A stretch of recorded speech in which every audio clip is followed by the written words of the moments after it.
picture a dream you didn't want to wake up from. So real, so perfect.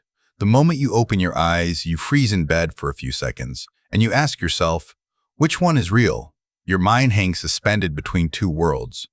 Or what about those times you have a dream within a dream? You think you finally woke up, you let out a huge sigh of relief, and right at that moment, cold sweat drips down your neck. Because you're still asleep. You're layers deep, and your own mind has trapped you inside. And what about that sudden chill you get in the middle of the day, walking down a normal street where everything suddenly feels fake? The buildings, the people, the phone you're holding right now, as if it's all just a pre-written stage prop. At this point, you can't help but wonder, would you rather stay in that mesmerizing world where all boundaries are gone, or return to this gray life we live on autopilot? Let's be honest. Sometimes dreams feel way more alive than reality itself. The universe built inside your head is so grand that waking up doesn't feel like a rescue. It feels like being exiled from a magnificent kingdom back into this tight, fragile body. In fact, when the morning alarm goes off, these two worlds violently collide inside your head. The second you open your eyes, your mind rushes to boot up the room, your body, and all the rules of reality like a heavy computer system. This transition is actually a major biological crisis. For years, scientists using EEG scans have shown that when you dream, your visual cortex experiences an electrical explosion far more intense than when you're awake. Meaning, with zero light or sound coming from the outside world, an entire blockbuster movie set is being built inside your brain. But behind this flawless production, there's a radical move. To make it believable, your subconscious completely shuts down the prefrontal cortex, the area responsible for critical thinking. Your logic filter is turned off.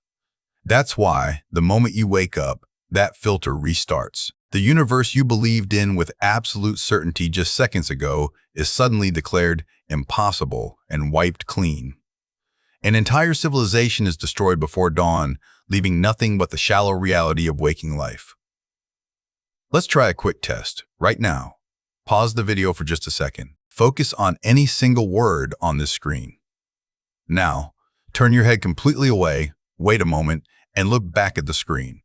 If the letters didn't scramble or move, you're awake. The brain's language center can't generate stable, unchanging text while sleeping. In dreams, words warp and distort every single second. Think about it. Waking life is just an endless series of limitations. Think of that luxury car you can't afford, that person who seems completely out of reach, or the absolute power you'll never have. Reality is a constant state of deprivation. But at night, once that logic filter drops, your mind triggers its ultimate compensation mechanism. Every financial and physical barrier is instantly crushed. Whatever pleasure, desire, or ego you've suppressed during the day is served to you in hyper-realistic detail. This internal reward system is so flawless that these phantom achievements can feel way more satisfying than any real victory in waking life. Your mind hands you a level of fulfillment the waking world simply cannot provide. Try this next test out the very next time you're dreaming. In a moment when you are incredibly happy, at the absolute peak of your desires, look around for a mirror. Focus on your reflection.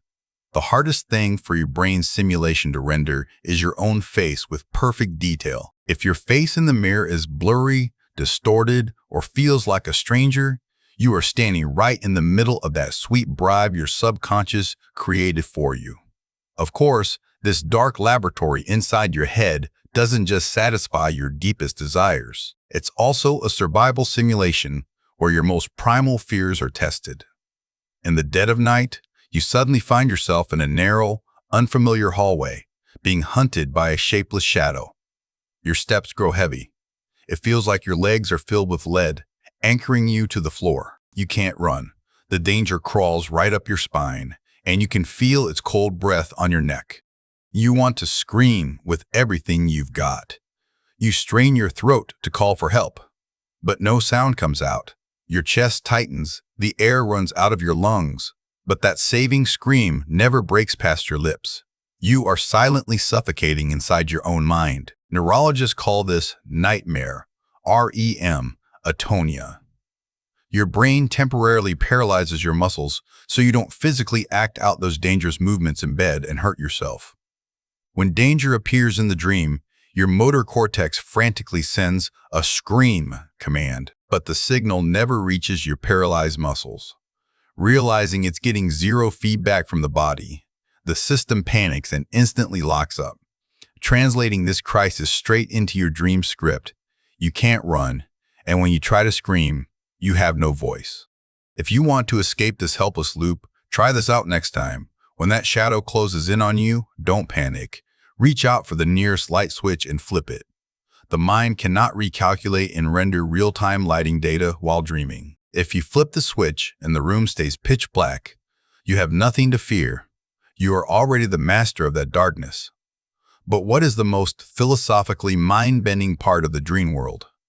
You're walking around, and you meet a complete stranger. They strike up an argument with you, and they say something so incredibly witty, so brilliant, that you are genuinely shocked inside the dream.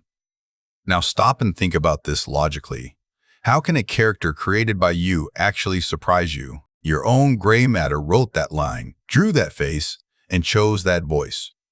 How can your mind hide information from itself? This happens because your consciousness splits radically while you sleep.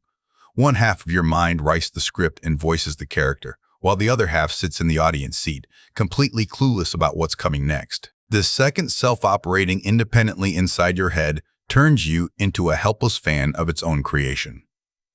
Try this out. The second you feel a seed of doubt.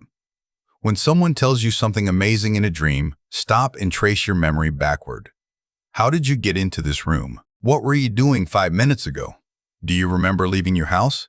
Dreams don't have a loading screen. You are just thrown right into the middle of the plot. If your chain of memories is broken, you are dreaming.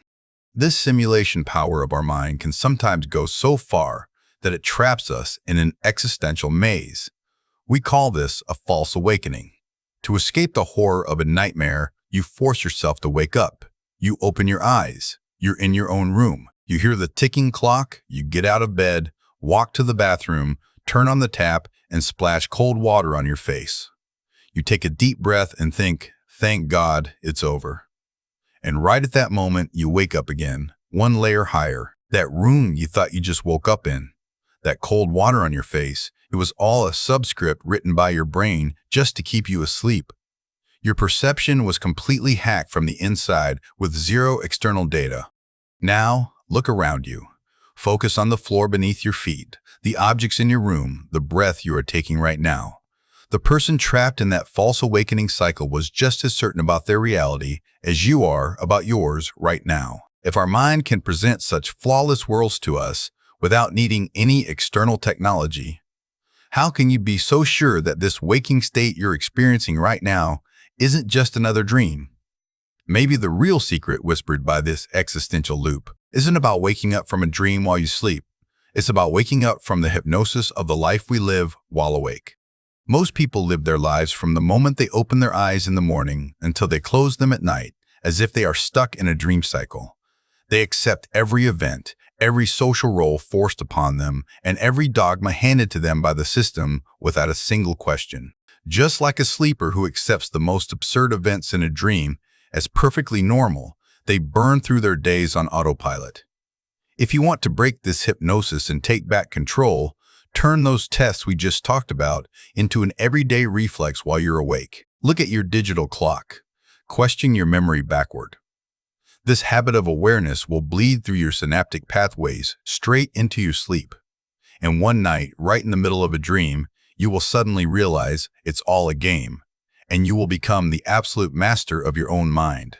Tonight, when you close your eyes and surrender to the dark void, the secret scriptwriter inside your skull will go back to work.